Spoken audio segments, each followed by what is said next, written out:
what everybody ought to know about backlog systems. What they ought to know about backlog systems.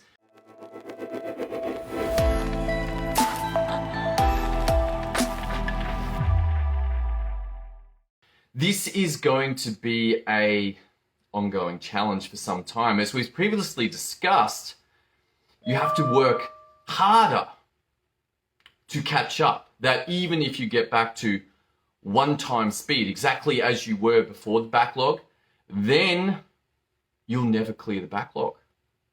And this came up today in an interesting way. One of my team members is like, hey, this is not a system. What we've got is a list of all of the posts that I've done and the lack of text on our blog. And he's like, hey, why don't we go back and add the text to all of these blog videos so that, hey, people want to read the text, they want to watch the video at the same time, Google search engine. I'm like, great idea. Looks better, looks more effective, and it builds our content. Now, I'm sure that Google has AI transcription of the videos, but they're like, hey, you managed to add text to all of your videos, that's a good thing. Now, this is not a mission critical step. This is not something that's urgent, but it is a useful clearing of a backlog. And I'm like, hey, when you don't have anything else to do, let's build out this. He's got 183 of them. And so what the project board looked like was 183 blog posts, all linked to their correct blog in the back end, and then completed underneath. And the idea is to drag them down. And he came to me and said, hey, Tom, not a system. Not a system. I'm like, really? Really? I'm okay that this actually is a system. And why do I say that? Well, because there's steps that have to be taken each time that backlog of one is cleared. It's like, okay, we're going to log in to the back end. We're going to get the copy, the transcript of the video.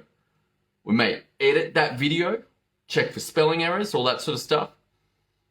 When we're happy that that's effective, then paste that into the back end and click save. Then finally test the preview. Did it work? Did it look good? Repeat.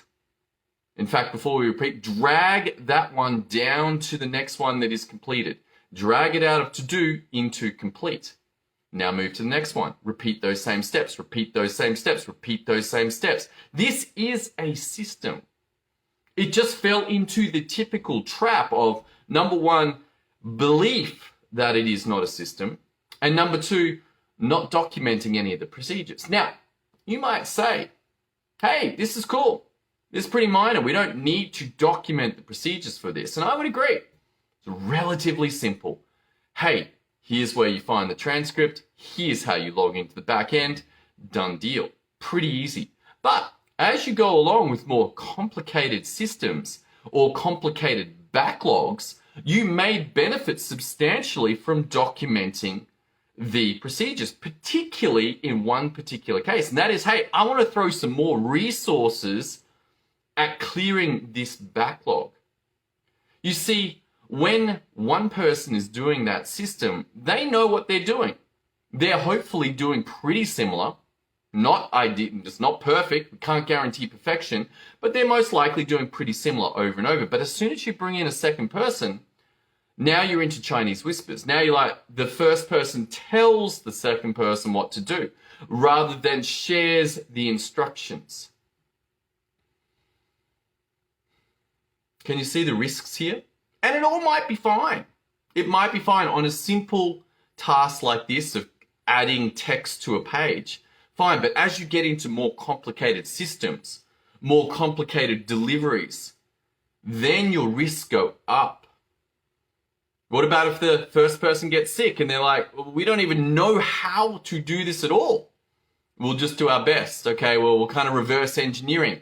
Okay, we can see what it looks like at the final one and we can see what it looks like at the start. Let's build it in reverse engineering. And you can do that.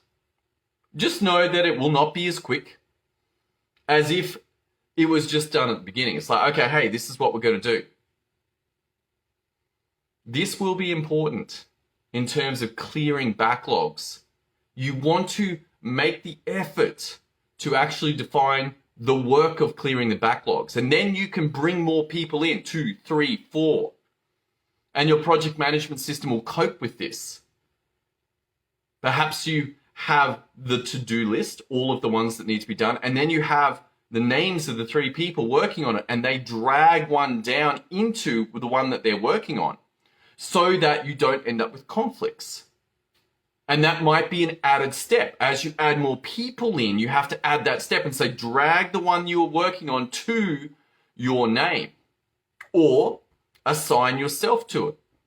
If you've got that option, which you probably do, if any of the more Excel-based or style ones, Monday, Asana, ClickUp, just click your name and then they will know that it's you, that it's taken, that you're looking after that. And when it's done, drag it down, mark it done. This should be a documented step. Why? Because it eliminates confusion. Perhaps you had not even thought to have a who's assigned to this. And you're like, okay, well, we'll just assume that people will know which one they're working on. This is not true, particularly if you've got remote locations. If you've got people in multiple locations that are not in an office space, they need to know from the project management system who's working on what. And as soon as they mark their name, great, that one's taken, I'll take the next one. And when you've got documented procedures and you've got clarity on who's doing what, then you can clear the backlog quickly and effectively. All right, that's all I got for you today. I hope you are having an awesome day. I hope your mind is opening up to the power of systems to actually get your work done effectively. We are going to need to know how to clear backlogs. We have an extensive worldwide backlog post-COVID, and the ability to clear these will give businesses a massive advantage. If you know how to clear a backlog and you're now up at 1.1, 1.2, 1.5x speed compared to everyone else still struggling with the backlog, this will open up a massive strategic advantage for you. If you want some help with that, then head over to systemio.dev. Look forward to seeing you on tomorrow's episode as we continue this journey into the power of systems to create results. I'll see you then.